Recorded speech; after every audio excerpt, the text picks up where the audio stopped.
So I'm going to talk about failure and innovation because I think that innovating is the most important key to being happy. The reason why I say that is because there is absolutely no way to be 100% happy 100% of the time.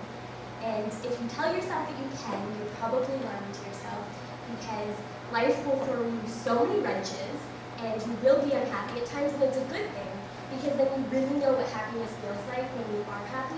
And then you also know how to innovate to recreate happiness time and time again. Because what made me happy yesterday, for example, in Las Vegas, would not make me happy in Toronto.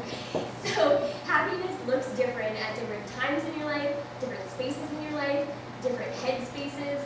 And so I think chasing happiness in the way that you see it today is foolish. So my story, where I came from, was almost 5 years ago. I was living in a women's shelter. And I actually started my company while in the shelter. And that actually wasn't the first time I was living in a women's shelter. The first time I lived in a women's shelter, I was 6 months old. So you kind of know how my life started. It started pretty rocky, it continued that way. I then dropped out of school when I was 14. That's the amount of education that I have as well. So again, probably not like the typical most happy upbringing. I was in survival mode. I was just doing what I needed to do, and just step by step, small little intentions, definitely grow into something big.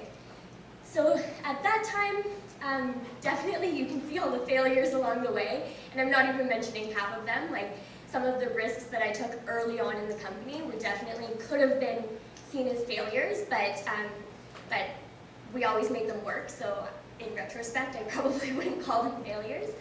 This story would be a very different story if I got those pre-orders and then couldn't figure out how to make the makeup that didn't actually exist. Luckily, it's a happy ending story. I Googled how to make makeup. And, and I found a factory that would make the makeup.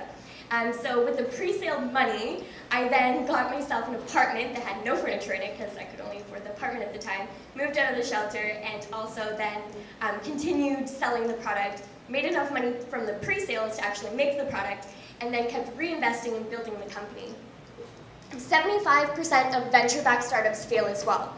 I'm super, super proud to say that in EVO, we are actually in January of this year, we are venture capitalist backed as well, which also, need to make a point, only 2% of venture capitalist funds go to women. And that is insane. It is 2018, and that's a global stat. Only 2% of venture capitalist funds go to women-founded company. Which is insane. And 75% of them in total, female or male founded, still fail, even after they defeat the challenge of funding. I dated, hypothetically, like business dated, every single LP in North America. And we had LOIs, we had contracts with so many of them, and all of them fell through for one reason or another. Mainly because as soon as we got to the LOI portion, people were being acquired left, right, and center, so contracts would drop off. And so I worked 6 months, put in all the resources, all the no money that we had into these contracts, and they drop off.